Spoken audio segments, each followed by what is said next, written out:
양은 동물 중에 가장 연약한 존재 중 하나입니다. 설교를 준비하면서 EBS에서 만든 동영상을 하나 본 적이 있는데, 이 새끼 양 앞에 갑자기 들짐승을 하나 출현시키면 여러분, 그 양은 살기 위해 어떻게 해야 할까요? 도망을 가거나 소리를 쳐야겠죠. 그렇죠? 울어야 될 텐데, 그 동영상에 보니까 그 새끼 양 앞에 동물이 하나 딱 나타났는데 양이 소리도 못 내고 도망도 못 가고 그 자리에 그냥 멈춰 서 있는 거예요. 전문가한테 물어보았습니다. 왜 이 양이 도망가지도 않고 소리도 내지 않느냐? 전문가가 말하기를 갑작스럽게 온몸이 굳어버려서 옴짝달싹 못하는 것이라고 이야기해 주었습니다. 너무 겁이 많으니까 들짐승이 나타나면 도망가지도 못하고 그냥 그 자리에서 몸이 굳어버리는 거예요. 여러분, 이 양을 치는 목자가 쉴 수가 있겠습니까? 목자는 쉴 틈이 없는 것이죠. 양을 치던 목자의 경험담에 의하면 하룻밤에 개 2마리가 나타나서 292마리의 양을 물어 죽인 사건이 있었다고 합니다. 개 2마리에게 양 292마리가 하룻밤에 다 죽어나간 거예요. 양은 목자가 돌봐주지 않으면 생존 자체를 보장받을 수 없는 그런 동물입니다. 그래서 더더욱 양은 어떤 목자의 돌봄을 받는지가 중요하죠. 오늘 본문에 보면 양을 돌보는 목자로 두 부류의 사람이 등장합니다. 한 사람은 선한 목자이고 다른 한 사람은 싹군입니다. 그런데 흥미로운 것은 싹군이라는 단어 다음에 여러분 목자라는 단어가 붙어 있는지 한번 보세요. 싹군 다음에 목자가 붙어 있어요? 안 붙어 있어요? 안 붙어 있어요. 싹군이라고만 되어 있습니다. 보통 한 명의 목자가 돌볼 수 있는 양의 숫자가 75마리를 넘어서지 못한다고 합니다. 그리고 더 많은 양을 소유하고 있는 주인 입장에서는 더 많은 양을 키우기 위해서 일꾼을 고용하는데, 일꾼으로서 고용되어진 사람으로서 돈을 받고 양을 돌보는 사람들, 품삯을 받고 양을 치는 사람들이 바로 싹군입니다. 그런데 주인과 싹군은 본질적인 차이가 있는데, 주인은 자기 소유의 양을 치기 위해 온갖 귀찮은 것들을 마다하지 않고 심지어 자기 양을 위해 목숨을 버리기도 하는 반면, 싹군은 절대 위험을 감수하지 않으며 절대 시간 외에는 양들을 돌보지 않는 법입니다. 그는 양들에 대해서 책임도 지지 않으며 더 많은 보수가 있다면 언제나 일터를 옮길 수 있는 사람입니다. 왜? 내게 아니니까. 지난주에 여러분께 설교하면서 나누어드렸던 양과 목자라는 책의 저자인 필립 켈러는 이렇게 증언합니다. 나는 싹쓸 받고 일하는 싹군 목자가 돌보던 목장을 아직도 생생히 기억한다. 그 싹군 목자가 양을 돌보게 해서는 결코 안 될 일이었다. 그의 양떼는 항상 뼈만 앙상하고 쇠약했으며 질병이나 기생충의 감염으로 만신창이가 되어 있었다. 양들은 한 곳에만 머물러 있지 않고 계절별로 풀밭을 찾아 먼 거리를 이동하기 마련입니다. 그때도 주인은 싹군 목자와 함께 양을 이동시키는데요, 주인은 싹군에게 양들을 맡기면서 언제나 20% 정도의 손실은 각오한다고 합니다.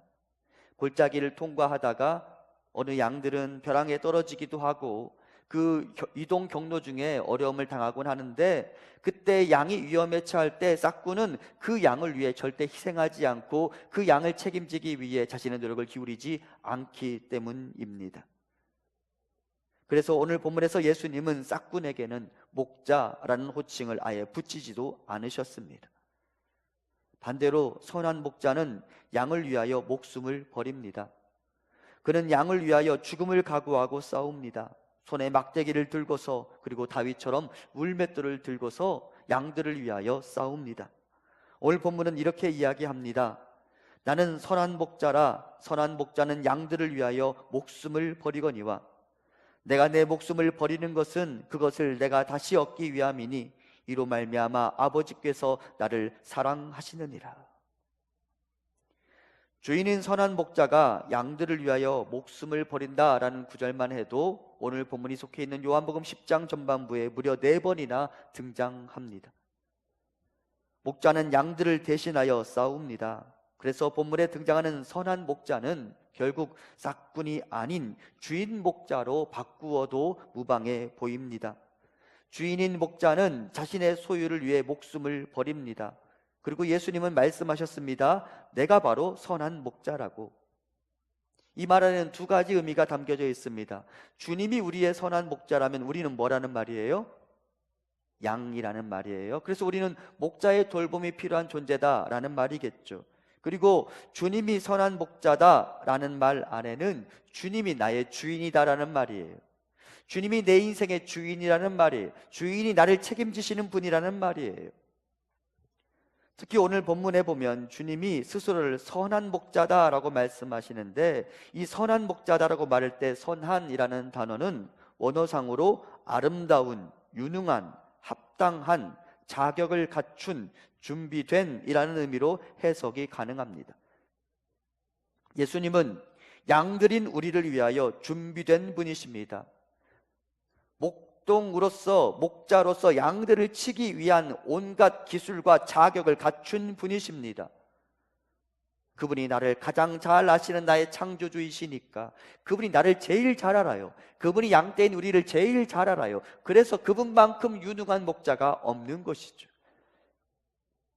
하나님은 우리를 아버지께로 인도할 수 있는 유일한 자격을 예수 그리스도에게 선물해 주셨습니다. 예레미야 33장 12절입니다. 만군의 여호와께서 이와 같이 말씀하시니라. 황폐하여 사람도 없고 짐승도 없던 이곳과 그 모든 성읍에 다시 목자가 살 곳이 있으리니 그의 양떼를 눕게 할 것이라. 황폐한 성읍에 다시 목자가 나타날 것이라고 말씀하셨죠. 구약 말라기 이후 400년간 침묵의 시간이 있었어요. 황폐한 땅이 되었어요, 이스라엘이. 그리고 그 황폐한 성읍에 다시 목자가 나타났어요. 누구예요? 예수 그리스도시죠. 그리고 그분이 우리를 눕게 하실 거라고 하나님은 이미 예고하셨습니다. 예수 그리스도가 우리를 위해 십자가에서 자기 자신을 내어주신 것 아닙니까? 예수님이 죽으신 이유는 그분이 하나님을 모독했기 때문도 아니고 정치적으로 반란을 꿈꾸셨기 때문도 아닙니다. 성경이 증언하죠. 예수님 그분은 죄를 지은 적이 없다고. 그런데 그분이 십자가에 왜 못 박히셨습니까? 그분이 왜 우리를 위하여 죽으셨습니까? 그분이 죽으신 것은 우리가 받아야 될 심판을 대신 받으시기 위함에 있었습니다. 그를 위해 죄인이 아닌 분이 직접 죄인이 되셨습니다. 그렇게 해야 양떼인 우리를 지킬 수 있어서, 그렇게 해야 양떼인 우리를 위하여 자기 자신을 버릴 수 있으니까 그분이 죄인이 되셨어요. 선한 목자이시죠. 여기서 우리가 기억할 것이 있습니다. 예수님이 목숨을 빼앗기신 것이 아니라 버리셨다라는 것입니다. 패배하신 것이 아니라 그분은 스스로를 희생하셨습니다. 예수님은 십자가에서 치열한 전투 중에 어쩔 수 없이 사탄으로부터 패배하지 않으셨습니다. 그분은 우리를 위해 일부러 죽음의 자리에 내려가셨습니다. 그래서 그 사랑은 더 위대하고 더 고귀한 것입니다. 세상에 희생이라는 단어만큼 귀한 단어가 없는 것 같습니다. 주님이 우리를 위해 희생하셨습니다. 힘이 없으신 것도 아니고 권세가 없으신 것도 아닙니다. 하늘 하나님이 능력이 없으셔서 아들을 지켜내지 못하신 게 아닙니다. 그 희생으로 저와 여러분을 살리기 위해 주님은 십자가에 못 박히셨고 하나님은 아들의 기도를 외면하셔야만 했습니다. 희생은 사랑이 없으면 불가능한 단어이죠. 선한 목자이신 예수님이 우리를 위해 자기 자신을 희생하셨습니다. 왜? 내 거니까, 내 새끼니까, 내가 사랑하는 내 아들, 내 딸이니까. 그래서 그분은 우리의 선한 목자이십니다. 그러므로 살기 위해, 그리고 행복을 위해서라면 양떼인 우리는 다른 목자가 아닌 바로 그 선한 목자이신 예수 그리스도를 뒤따라가야 합니다. 그분이 가신 그 길을 따라가면 안전합니다. 그분이 가신 그 길을 뒤따라가면 푸른 풀밭 쉴만한 물가를 만날 수 있을 것입니다. 여러분, 우리를 칠 수 있는 유일한 자격을 갖춘 목자는 딱 한 분이에요. 누구시라고요? 예수 그리스도 딱 한 분이시라는 것을 기억하고 그분의 뒤를 따라가시기 바랍니다. 그러면 여기서 질문 하나 해보겠습니다. 여러분, 저는 목자입니까? 아닙니까? 저는 목자예요? 아니에요? 목자예요? 그러면 저는 선한 목자여야 합니까?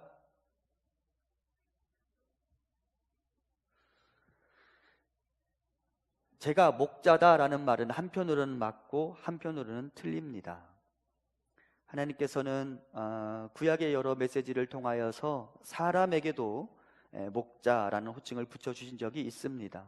하지만 그럼에도 불구하고 하나님 아버지께로 우리를 인도할 수 있는 목자는 딱 한 분밖에 없습니다. 누구시라고요? 예수 그리스도 딱 한 분뿐이십니다. 그럼 저는 목자예요? 아니에요? 그럼 저는 선해야 합니까? 선하지 않아도 됩니까? 저는 선해야 합니까? 제가 그동안 그런 부담감을 안고 살았어요. 그런데 제가 말씀을 준비하면서 제가 목자가 아니라는 결론에 이르렀고, 저는 꼭 선하지 않아도 된다라는 결론에 이르렀습니다. 제가 선하기 위해 애쓰면서 목회하지 않기로 결정했습니다. 무슨 말인지 이해되십니까? 제가 착한 이미지로 여러분께 받아들여 드리고 싶지 않습니다. 이제 무조건 착하고 싶지 않아요. 무슨 말인지 이해되십니까? 이해 아직 안 되실 거예요. 여러분, 어떤 분이 말씀을 이 요한복음 10장에 선한 목자라는 말씀을 설교하시면서 그렇게 이야기하시더라고요. 목회자는 개라고. 여러분, 목자가 있고 양떼가 있는데 그 양떼들을 목자에게로 집중시키기 위하여 움직이는 개들이 있어요. 언제나 이스라엘의 목양에도 똑같은 일들이 적용됐어요. 양떼들이 목자 한 사람이 이렇게 치기에는 버거울 수 있으니까 개들이 돌아다니면서 이 양들이 목자에게서 떨어지지 않도록 지저대는 거예요. 제가 앞으로 개가 되기로 결정했습니다. 지저대기로 결정했어요. 제가 선한 목자가 되려는 부담감만 있다 보니까 제가 마땅히 해야 될 말들을 못하고 살아가고 있더라고요. 네? 여러분, 우리 잘 믿고 있는 게 아니에요. 그죠? 여러분, 잘 믿고 있다고 생각하세요? 우리 별로 잘 안 믿고 있는 것 같아요. 제가 앞으로 지저대기로 결정했어요. 여러분, 잘 믿었으면 좋겠어요. 예수님 뒤를 잘 따라갔으면 좋겠어요. 하나님 뜻을 잘 분별하며 따라갈 수 있으면 좋겠어요. 여러분, 건강한 성도가 없는데 건강한 교회가 나올 수 있어요? 그럴 수 있어요? 없어요? 없어요. 제가 앞으로 지저댈 거예요. 건강한 성도가 되어야 건강한 교회가 나오니까. 저는 뭐라고요? 부르기 좀 민망하시죠? 제가 개가 되기로 결정했어요. 저는 목자가 아니에요. 목자는 오직 예수 그리스도 한 분뿐이시죠. 선한 목자는 그분 한 분밖에 없어요. 저는 여러분들을 하나님께로, 예수 그리스도 그분께로 안내하는, 도움이 되는 들깨가 되기로 결정한 거예요. 우리의 시선은 언제나 예수 그리스도 한 분께로 집중되기를 소망합니다. 그러기 위해 제가 지저댈 때, 지금 목사님이 지금 예수님 한 분 바라보라고 지금 지저대시는구나 라고 이해하고 주님께로 시선을 고정하는 우리가 될 수 있기를 소망합니다. 한편 오늘 본문에서 지금의 우리에게 들려주시는 주님의 소리가 여기 또한 기록되어 있습니다. 본문 16절 같이 한번 봉독합니다. 또 이 우리에 들지 아니한 다른 양들이 내게 있어 내가 인도하여야 할 터이니 그들도 내 음성을 듣고 한 무리가 되어 한 목자에게 있으리라. 아멘. 주님이 선한 목자로서 한 마리 한 마리의 양의 이름을 부르고 그들을 양의 우리 안으로 불러들이셨습니다. 그리고 목자는 아마 흐뭇했을 거예요. 그럼에도 목자가 다시 시선을 다른 곳으로 돌리면서 부지런히 움직이기 시작합니다. 왜냐하면 양 몇 마리가 들어오지 않았기 때문입니다. 그리고 목자는 우리 안에 들지 않은 다른 양들을 찾아 나서기 시작합니다. 그래서 목자는 더 쉴 틈이 없는 법입니다. 여기에서 우리 안으로 들어오지 않은 다른 양이란 예수님 당시의 이방인들로 이해될 수 있고, 지금의 우리의 현실로 본다면 우리와 함께 예배 드리던, 그리고 우리의 식구였지만 지금은 이 안에 들어오지 않은 그 사람들로 이해될 수 있습니다. 잃어버린 양을 찾아 나선 목자의 이야기는 이미 성경에서 가장 유명한 이야기입니다. 누가복음 15장 4절부터 6절입니다. 너희 중에 어떤 사람이 양 100마리가 있는데 그 중에 하나를 잃으면 99마리를 들여두고 그 잃은 것을 찾아내기까지 찾아다니지 아니하겠느냐? 또 찾아낸 즉 즐거워 어깨에 메고 집에 와서 그 벗과 이웃을 불러 모으고 말하되 나와 함께 즐기자, 나의 잃은 양을 찾아내었노라 하니라. 목자가 잃어버린 그 양을 찾아 돌아오면서 흥겨운 잔치를 벌입니다. 즐거운 것이죠. 목자는 그것을 좋아합니다. 우리 목자이신 예수님이 무엇을 좋아하십니까? 에스겔 34장 15절과 16절입니다. 내가 친히 내 양의 목자가 되어 그것들 누워있게 할지라, 주 여호와의 말씀이니라. 그 잃어버린 자를 내가 찾으며 쫓기는 자를 내가 돌아오게 하며 상한 자를 내가 싸매주며 병든 자를 내가 강하게 하려니와 살찐 자와 강한 자는 내가 없애고 정의대로 그것들을 먹이리라. 우리의 목자이신 주님은 우리를 누워있게 만드는 것을 좋아하시며 우리 잃어버린 자를 찾는 것을 좋아하시며 병든 자를 싸매어주고 고치는 것을 좋아하십니다. 길을 잃은 자, 나고자 방황하는 자들을 찾아서 그 양의 우리 안으로 들여보내는 것, 그것이 목자의 즐거움입니다. 목자는 그 일을 위해 왔던 길을 다시 돌아갑니다. 몇 개월이 걸려서 여기까지 왔지만 양을 어디서 잃어버리는지 모르기에 목자는 그 길을 다시 돌아갑니다. 위험이 도사리고 있어도 망설이지 않습니다. 왜? 내 거니까, 내 소유니까. 여러분, 하나님께서 니느웨 백성들을 어떻게 부르셨는지 혹시 기억하십니까? 아담이라고 불렀다고 말씀드렸어요. 니느웨 백성들, 그 악한 사람들, 그들을 구원하시기를 원하시면서 하나님께서 요나에게 니느웨 사람들을 아담이라고 불렀어요. 무슨 말인지 아시죠? 내 새끼라는 말이에요.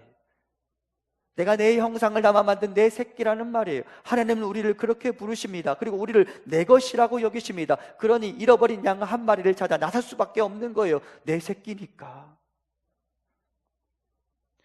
하나님은 그분의 작품 중 어느 것 하나라도 놓칠 수 없으신 분이십니다. 우리 함께 에스겔 33장 11절 같이 봉독합니다.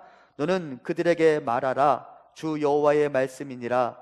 나의 삶을 두고 맹세하노니 나는 악인이 죽는 것을 기뻐하지 아니하고 악인이 그의 길에서 돌이켜 떠나 사는 것을 기뻐하노라. 이스라엘 족속아, 돌이키고 돌이키라. 너희 악한 길에서 떠나라. 어찌 죽고자 하느냐 하셨다 하라. 아멘. 하나님이 어찌 악인이 죽는 것을 기뻐하실 수 있겠습니까? 하나님은 무엇을 좋아하십니까? 악인이 그의 길에서 돌이켜 떠나 사는 것을 기뻐하십니다. 잃어버린 양 한 마리를 찾아내는 것을 기뻐하십니다. 우리 안에 들어와 있어야 할 그 사람 한 사람을 데려오는 것을 기뻐하십니다. 그것이 우리 목자이신 주님의 소원이십니다. 사랑하는 성도 여러분, 하나님은 바로 그 사람을 바로 여기에서 만나기를 원하십니다. 그리고 우리에게도 그 소원이 일어나기를 원하십니다. 우리의 배우자와 자녀들, 그리고 우리의 이웃들이 하나님이 찾으시는 바로 그 잃어버린 양들은 아닙니까? 그들을 찾아 나서시는 주님의 여정에 우리 모두가 동참하기를 소망합니다. 목자가 우리 주님이 무엇을 좋아하신지를 알아 나도 그것을 좋아하고 나도 그것을 소원하는 성도님들 되시기를 소망합니다. 그리고 또한 기억하십시오. 선한 목자이신 그분은 우리 안에 있는 양떼들이 하나가 되기를 원하십니다. 본문 16절 같이 봉독합니다.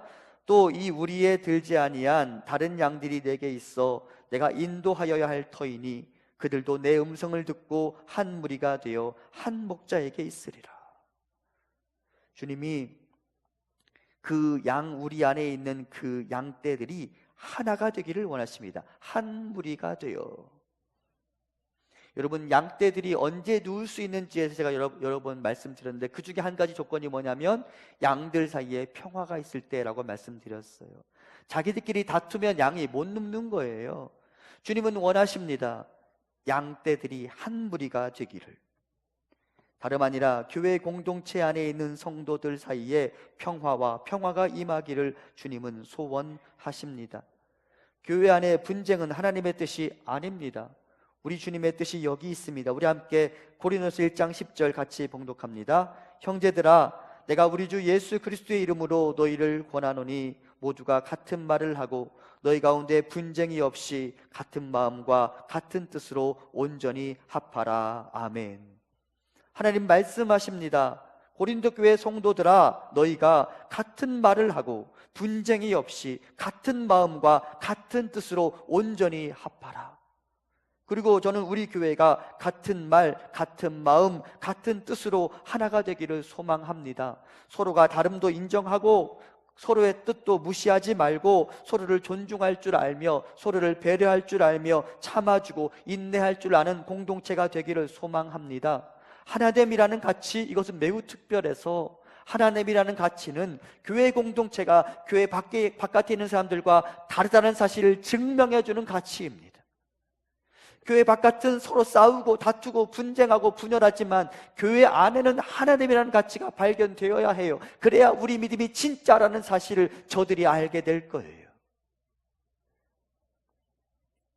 하나됨이라는 가치, 그것을 중요하게 여기며 서로를 좀 존중할 줄 알고 서로를 사랑할 줄 알며 서로를 아끼고 서로를 배려하는 우리가 될 수 있기를 소망합니다.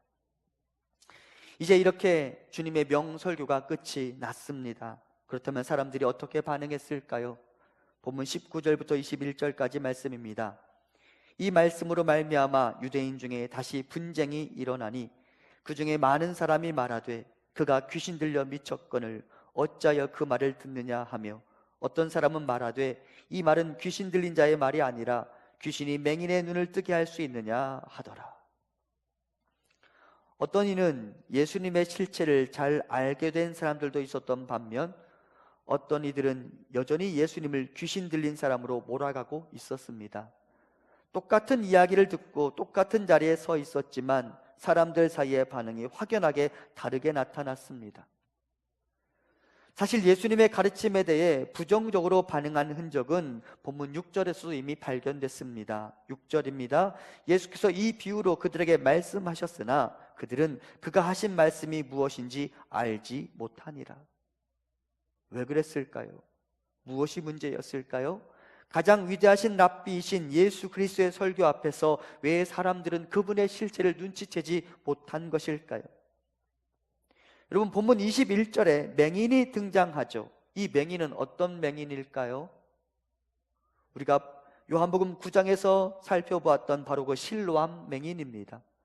사실은 요한복음 9장과 10장은 3개월 정도의 시간적인 간극이 있다고 말씀드렸습니다.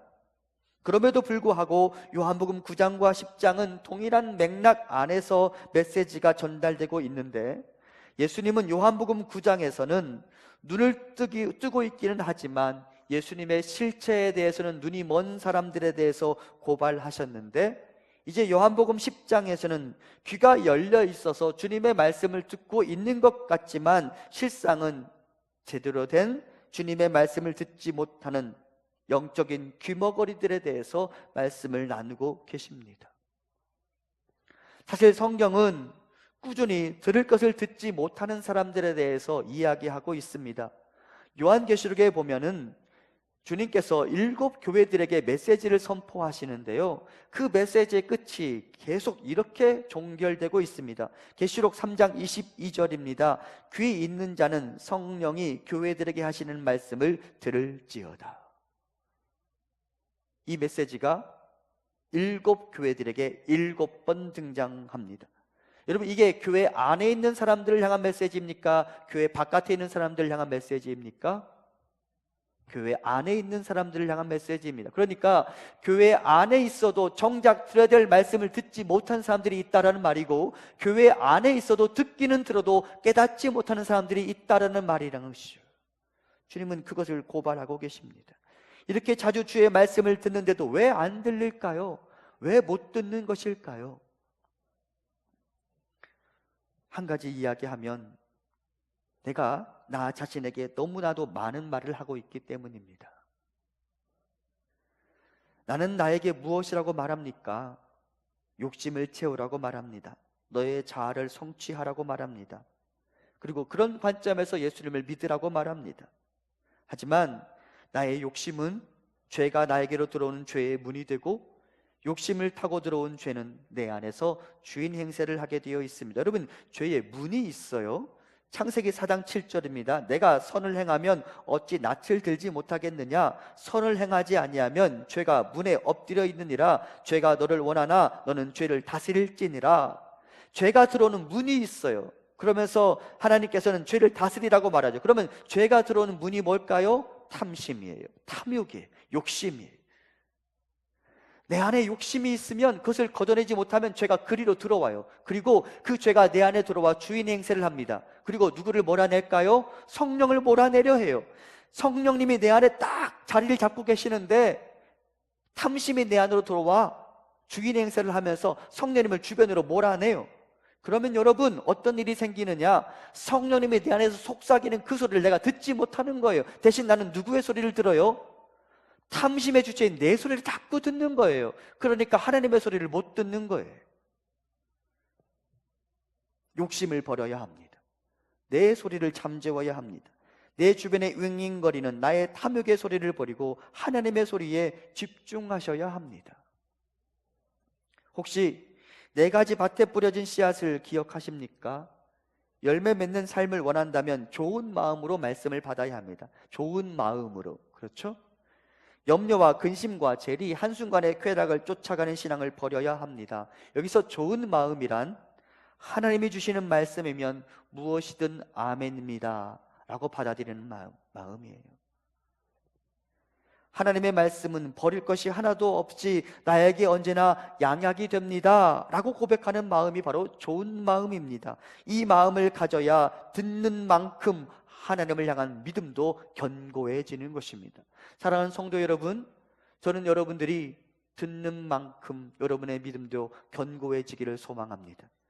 듣는 것들이 우리 안에서 깨달아지는 역사가 나타나기를 소망합니다. 그러기 위해 좋은 마음을 가져야 돼요. 좋은 마음이란 탐심을 버리는 마음이고, 좋은 마음이란 하나님의 말씀은 언제나 나에게 양약이 됩니다 라고 고백하는 마음이에요. 또한 기억하십시오. 듣기만 하지 말고 행하는 자가 되어야 합니다. 듣고 행해보면 우리의 믿음은 더 견고해지는 법입니다. 왜 우리의 믿음이 약한지 아세요? 듣고 멈춰 서 있기 때문이에요.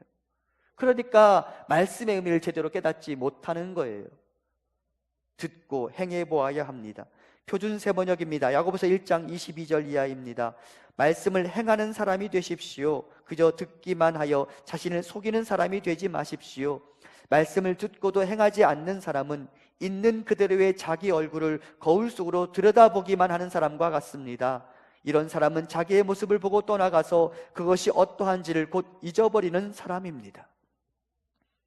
말씀 앞에 오랜 동안 머무르며 나를 관찰하지 않고 대충 스쳐 지나가듯 말씀을 보니까 정작 나에게 묻은 얼룩을 볼 수가 없는 거예요. 말씀을 듣고 행하지 않는 사람에 대해서 뭐라고 말해요? 거울에 비친 자기 모습을 그냥 보고 스쳐 지나간다고 말해요. 그러니까 나에게 뭐가 묻었는지를 꼼꼼히 살펴보지 못하고 내 얼굴에 묻은 얼룩을 지우지 못하는 거예요. 반대로 말하면 어떻게 하는 사람이 말씀 앞에 비춰진 나를 들여다보면서 내 얼룩을 지울 수 있어요? 말씀을 보고 거기에 머무르며 말씀을 깊이 묵상하며 말씀을 실천하는 사람, 그가 말씀 앞에 비춰진 나를 보며 내 얼룩을 지울 수 있는 거예요. 말씀 앞에 오랜 동안 머무르시며 말씀대로 살아보시기 바랍니다. 그래야 내 얼굴에 얼룩이 묻어 있는지, 내 얼굴에 잡티가 생기진 않았는지 꼼꼼하게 확인할 수 있습니다. 그런데 우리가 말씀에 대해서 거울을 보는 것보다도 열정을 기울이지 않으니 말씀이 내 안에 들어와 열매를 맺을 수가 없는 것이죠. 적어도 거울 들여다보듯 내 얼굴을 꼼꼼히 살피며 화장을 하듯 말씀 앞에 꼼꼼히 서보고 말씀을 꼼꼼히 읽어보고 말씀을 꼼꼼히 묵상해보는 우리가 될 수 있기를 소망합니다. 말씀 그냥 그렇게 스쳐 지나가듯 읽어서 나에게 어떤 영향도 줄 수 없는 것이죠. 여기 또한 주님의 말씀이 있습니다. 계시록 3장 20절입니다. 볼지어다 내가 문 밖에 서서 두드리노니 누구든지 내 음성을 듣고 문을 열면 내가 그에게로 들어가 그와 더불어 먹고 그는 나와 더불어 먹으리라. 어떻게 하면 내가 그분 안으로 들어가고 그분이 내 안으로 들어오는 것일까요? 음성을 듣고 그 다음 뭐예요? 화면 다시 한번 띄워주시겠습니까? 음성을 듣고 그 다음에 뭐라고 되어 있어요? 문을 열면. 그렇죠? 음성을 듣고 거기에 멈추어서면 어떤 일도 안 일어나는 거예요. 음성을 듣고 문을 열면 하나님이 내 안으로 들어오시고 나는 그분 안으로 들어가 그분과 더불어 교제할 수 있는 것입니다. 어떤 이들은 듣기만 하고 그 자리에 멈추어 서 있는 사람들이 있는가 하면 어떤 이들은 듣고 문을 여는 사람들이 있습니다. 그리고 두 사람의 삶은 결단코 같을 수 없는 법입니다. 음성을 들었습니까? 그렇다면 문을 여십시오. 음성을 들었습니까? 그렇다면 한번 해보십시오. 해보지 않으면 여전히 문을 닫고 있으면 내 삶에 어떤 일도 안 일어나는 거예요. 하나님이 사랑하시는 묵동제일교회는 이 강대상에서 하나님의 말씀이 가감없이 왜곡 없이 선포되는 그런 교회가 되기를 소망합니다. 그리고 이 자리에 앉는 모든 성도들이 들은 바 하나님의 말씀에 따라 그 마음의 문을 열고 그 마음에 뿌려진 씨앗이 풍성하게 열매 맺는 삶을 살아갈 수 있기를 간절히 소망합니다. 그러므로 주님의 말씀을 들었습니까? 그렇다면 순종해 보시기 바랍니다. 주님의 말씀을 들었습니까? 그렇다면 이 우리 안에 들어오지 못하고 우리 밖에 헤매고 있는 그 양떼들을 찾아 나서 보시기 바랍니다. 주님의 말씀을 들었습니까? 그렇다면 주님의 공동체 안에서 힘써 하나됨을 지켜 나가시기 바랍니다. 그 자리에 하나님의 나라가 임할 것입니다. 선한 목자이신 예수님에 대한 설교를 마무리하면서 지난주에 소개해드렸던 필립 켈러의 양과 목자라는 책의 일부분을 읽어드리고 싶습니다. 제가 읽어볼 테니까 화면을 잠깐 보시면 좋겠습니다.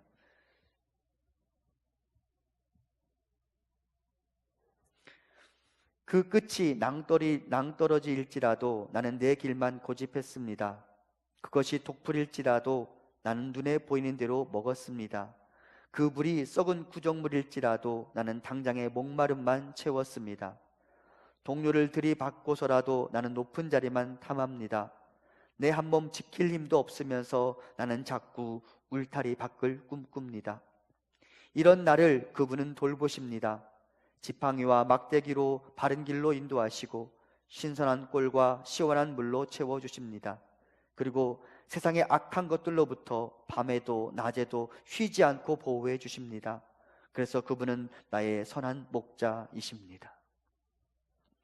그러므로 선한 목자이신 예수님의 음성을 듣고 그 뒤를 성실하게 따라가는 우리가 될 수 있기를 소망합니다. 그분보다 앞서가면 위험하지만 그분이 이미 가신 길을 따라가면 안전하다고 지난주에 제가 염소와 양을 비교하면서 말씀드렸어요. 염소처럼 그분보다 앞서가지 마시고 그분 뒤를 따라가는, 부지런히 그분의 음성을 듣고 내 목자의 소리가 어떤 소리인지 분별하고 그분의 음성 뒤를 따라가는 우리 모두가 될 수 있기를 소망합니다.